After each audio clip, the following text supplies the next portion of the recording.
होते हैं वो, मतलब पता है क्या, यहाँ पर पेशेंट आते हैं, उनको किसी पेशेंट जैसे कि घुटनों, वो अपनी कल्पना में बात करते हैं आपस में, आपको क्या दिक्कत थी, घुटनों का दर्द था, जोड़ों का दर्द था, अरे भाई ये मैंने वहां से लिया था।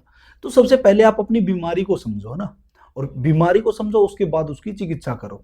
और जहां आप चिकित्सा ले रहे हो उसको थोड़ा आप विश्वास रखो कि यहाँ आपको अच्छा मिलेगा। जी। अच्छा मिलेगा तभी आपका इलाज हो पाएगा, वरना आपका इलाज नहीं हो पाएगा। अनूमन मैं कैसे देखता हूँ कि ये मेरा 6 साल का अनुभव है यहाँ, मैं दिखाता हूँ कि अब वे आपस में बात करते हैं, भाई मेरे को उसके रिश्तेदार में के कमर का दर्द हुआ था, उसने वहां चिकित्सा ली, उसके बाद वो ठीक हुआ नहीं हुआ, वट एवर जो भी, उसी के कारण वो अपने भावात्मक जो वीक होते हैं वो पेशेंट फिर वो उस ट्रैक में चढ़ जाते हैं, तो वो निरंतर फिर वो वहाँ वहाँ ऐसे करके वो लेते रहते हैं। तो विश्वास जब तक आपका नहीं बढ़ जाएगा तब तक आप चिकित्सा नहीं कर नहीं पाओगे। पाता।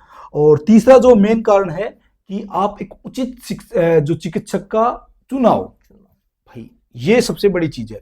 जैसे कि एक उचित गुरु का चुनाव कठिन होता है, जी वैसे जी। ही उचित चिकित्सक का चिकित्सक चुनाव है वो बहुत ही जरूरी है।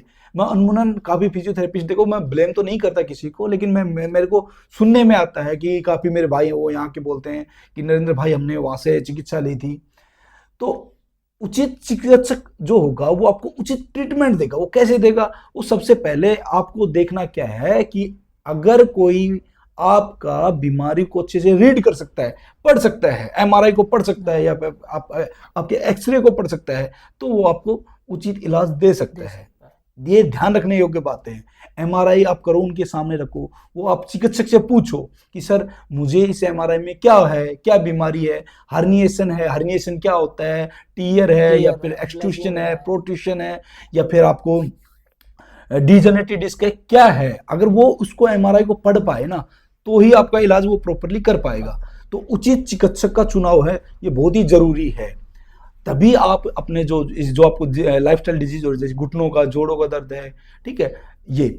और चौथा जो कारण है वो उचित चिकित्सा। चिकित्सक के साथ उचित चिकित्सा भी बहुत जरूरी है।